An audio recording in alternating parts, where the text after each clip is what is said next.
A lot of you have been asking me, how do I set up a home studio for beginners? Or how do I set up a home studio in general? I'm going to show you exactly what you need to get set up. If you're in that type of category, I'm going to show you what you need and how to get set up.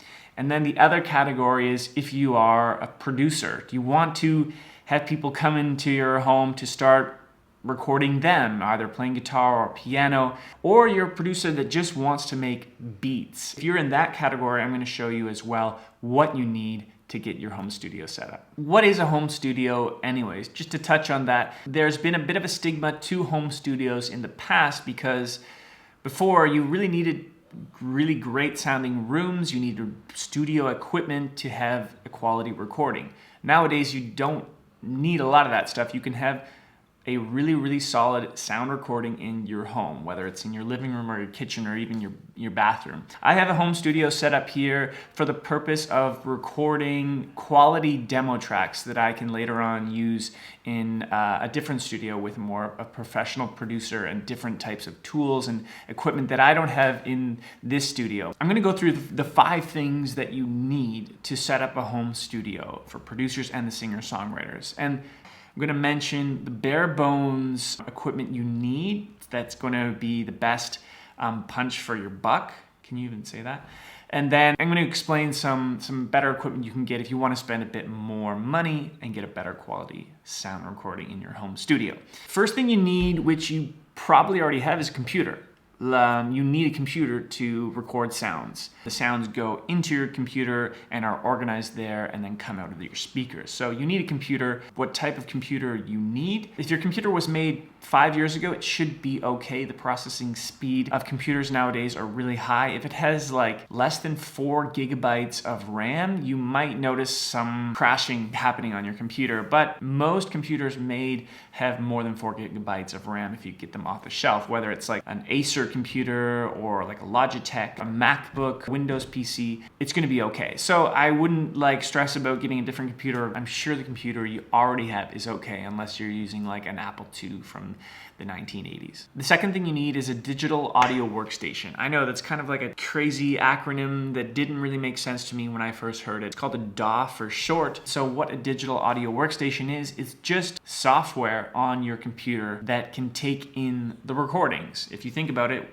if you didn't have any of the software, where would you put the recordings on your computer? So you need somewhere to put it. You need an application on your computer to put it. That's what a digital audio workstation is. Some popular ones you may have heard before are like GarageBand. It comes free on a Mac. And that's what I would suggest to use if you have a Mac. If you don't have a Mac and you're using kind of PC, then I would suggest looking at something called Audacity, which is also free online, you can download. Or Google digital audio workstations for PCs. There are other free audio workstations out there. As you start developing more of a skill set with recording, you'll notice that you might want to pay for something eventually that has more of the features you're looking for. But don't stress yourself out at the beginning. Just get a free one and get comfortable with it. Okay, so we have our computer, we have our digital audio workstations. We're now ready to record some sounds for our home studio. How am I going to do that? Well, I need to play the guitar into something that's going to get it into my computer. I need a microphone. It is kind of the essential thing you need in a home studio setup to just get the sounds from the instrument into the microphone, then into the computer. You can actually do this just on your computer. Your computer has a microphone, a built-in microphone. You know, when you're talking to someone on Skype or whatever, it's taking your voice signal and putting it into the computer. You already have a built-in microphone to a computer. You can sit there with your guitar or piano and play, and that mic will pick it up, which is the cheapest option. It's free, right? But you're not going to get quality sounding recordings. I don't really recommend going that route of using your built-in microphone. I recommend buying a cheap microphone, and I'll give you a couple options in a minute to have at your home studio. You're going to want to spend a little bit on a microphone because it's just going to make your studio home recordings much better. And for any home studio setup, you'll find a condenser microphone. Okay, what is a condenser microphone? Well, everyone knows what a microphone is, and kind of you picture the typical SM58 microphone, which you would see at a live show. And this is what people think of a microphone. And That is a microphone. It's also called a dynamic microphone. When you're singing with this microphone at a live show, if you're singing close to the microphone, then it sounds like your voice is closer coming out of the speakers. If you're singing farther away from the microphone, it sounds like your voice is farther away. That's what a dynamic microphone is. Condenser microphone is a little bit different. You can control inside the microphone how sensitive you want the microphone to pick up the sound. For example, this is a condenser microphone here. And if I want to increase the sensitivity, where I want to really speak quietly, but I want the voice to be really powerful, I can really increase the sensitivity on the microphone, and that's going to sound like my voice is really up close. You're going to want a condenser microphone for vocals. Also, it's great for recording acoustic guitar or pianos or any sounds. If you want to record snaps or claps, a condenser microphone is what you're going to want to have in your home studio setup. Don't worry too much about what a condenser microphone is right now, or like all the sensitivities or how you turn it up or turn it down, but just trust me in saying that you will need one for recording vocals especially, and any other sounds that you do want to record. What condenser microphone do you buy? Well, the cheapest option out there is this T-Bone SC300, and it's about $40 in some areas. It's not that bad, actually. You're going to get proper condenser microphone recordings, and you can get off to the races with that, and then eventually you'll reach a plateau where you want something a bit better, and you might upgrade to this Rode NT1A, which I'm using right here. This is more like $150, and you're going to get really, really solid vocal recordings, and you can record acoustic guitar or piano or snaps or claps, all from this NT1A, and it comes with a bit of knickknacks like a pop filter and an XLR cable and things like that, which I'll get into kind of the miscellaneous bucket which you need with your home recording setup. It doesn't really matter if you're just setting up a home recording studio for the first time. Get something cheap, get something that you can just get off the ground running with, and start like moving your wheels when it comes to home studio setup recordings, and get comfortable with it, and then over time you can always upgrade. Now, there's a lot of miscellaneous things you need when you buy a microphone.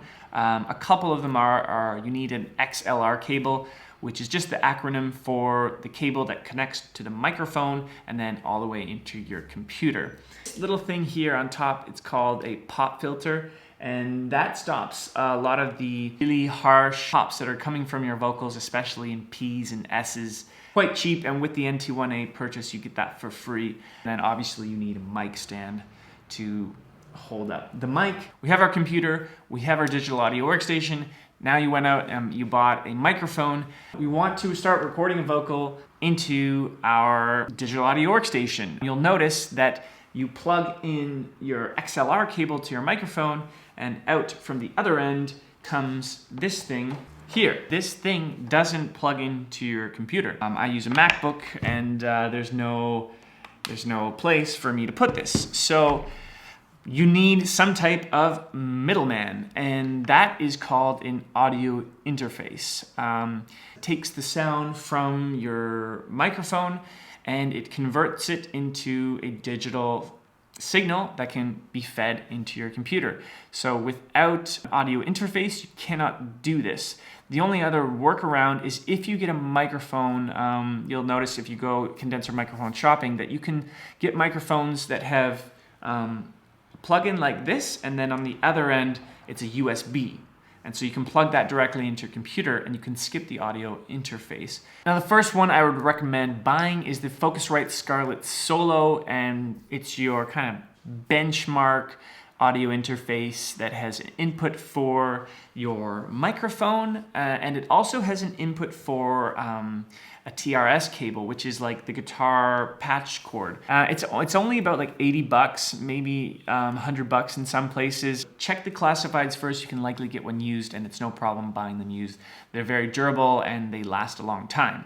So that's the one I would recommend. If you want to go up a step up, I use the Apogee 1 actually. The Apogee 1 is the same thing with the Scarlett Solo. You have one input for your microphone, and then you also have an input for your guitar. So cheapest option would be to get just the USB microphone, go directly into your computer, and then I would go for the Focusrite Scarlett Solo. And then if you want to upgrade a little bit, go with the Apogee 1. The fourth thing you need in your home studio setup is a way to listen back to your recording. So you either do that through headphones, or through studio monitors where you can get a stereo signal. So you kind of have something coming out of the left and something coming out of the right. What do you get? Again, the cheapest option would be just using the speakers that come right out of your computer. The best option, no, it's not going to sound great. You're gonna really want a set of good headphones and then go for the studio monitors, and then, you know, then we're opening up another world of like so many different types of studio monitors. What's the difference between like studio headphones and a pair of like Beats or Bose? You can use those as well, but for example, when it comes to like Beats headphones and Bose headphones, they have built their speakers to enhance the sound. So sometimes in like a Beats headphone, they're really going to like push the bass sound a lot more. And Bose does a similar thing. Studio headphones is going to give you the sound of what you recorded it. So you're not being fooled at all, and there's no enhancements. That's why I would recommend a pair of studio headphones. What type of studio headphones do you get? I would recommend getting the AKG K240s. They will run you less than $100. I think you can get them for like $80 in some stores. Again, check out the used ones, but be cognizant though that sometimes the used headphones might actually be broken. So step up from that if you want to spend a little more. I would get the Sennheisers. Sennheiser as a brand in general, it have really good sound recordings, and so I'd recommend going with the Sennheiser HD 280s. You'll notice a big improvement from the AKGs right away. Step up from headphones, you're gonna wanna get a pair of studio monitors. If you do see yourself like really expanding your home studio setup, I'd go for the studio monitors right away. And because there's just no comparison. There are some really cheap options for studio monitors. So let's say you just want to get your feet wet, you can buy, there's a brand called Alesis that have cheap studio monitors where you can spend about $100 to $120 and get a pair of studio monitors. But okay, so now if you've got all those things, your home studio setup is basically complete. You have your computer, you have your digital audio workstation, you have your condenser microphone, and you have your audio interface. You're now ready to record any type of sound you want and then listen back to it. And so you can record vocals, you can record snaps, claps, acoustic guitars, acoustic pianos in your home studio. That's what you need as a singer-songwriter or a musician to get really, really solid demo tracks. And that's what I do to get my demo tracks for the songs I'm writing. The other category, if you're a producer and you want to make beats, you still need all of these same things. One piece of equipment, which is called a MIDI keyboard, and you know, that's another kind of weird acronym, but what is it? It's just actually a MIDI keyboard. All it is actually a piece of plastic that usually looks like a piano, and it just triggers different sounds inside your digital audio workstation. For example, you can use your MIDI keyboard to play piano sounds. You can use your MIDI keyboard to play drum sounds. Let's say you're getting bored of playing acoustic guitar and recording that into a microphone. Well, use your MIDI keyboard and play a piano song. Or the best MIDI keyboards out there are really cheap. You can get MIDI keyboards for $30. Small ones that only have like 16 keys. There are bigger MIDI keyboards that have like 79 keys. I have a Nectar SE49 and was only like $80, and it has 79 keys, so I can actually feel like I'm playing a bit. If I'm playing piano on, I have a few octaves that I can do it there. It really depends what you want to do. If you're a singer-songwriter and you want that piano feel, well then get a 79 key, get the Nectar SE49. And if you're just a producer, you want things to like trigger beats, you're not going to really be playing piano, you just want to use it as one hand like to trigger a kick drum or a hi-hat or a snare.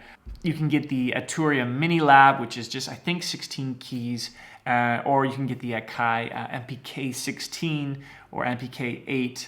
Really, really great MIDI controllers for great prices. Now your home studio setup is ready. You have your MIDI controller, your studio monitors or headphones, your digital audio workstation, your microphone, and your computer. You're ready to record songs now. Like literally all you have to learn is how to record songs and how to mix them, but this is all the equipment you need. I hope you enjoyed this video. Please punch the subscribe button if you did and give it a thumbs up. It really does help with the YouTube algorithm, and I hope to see you in the next video.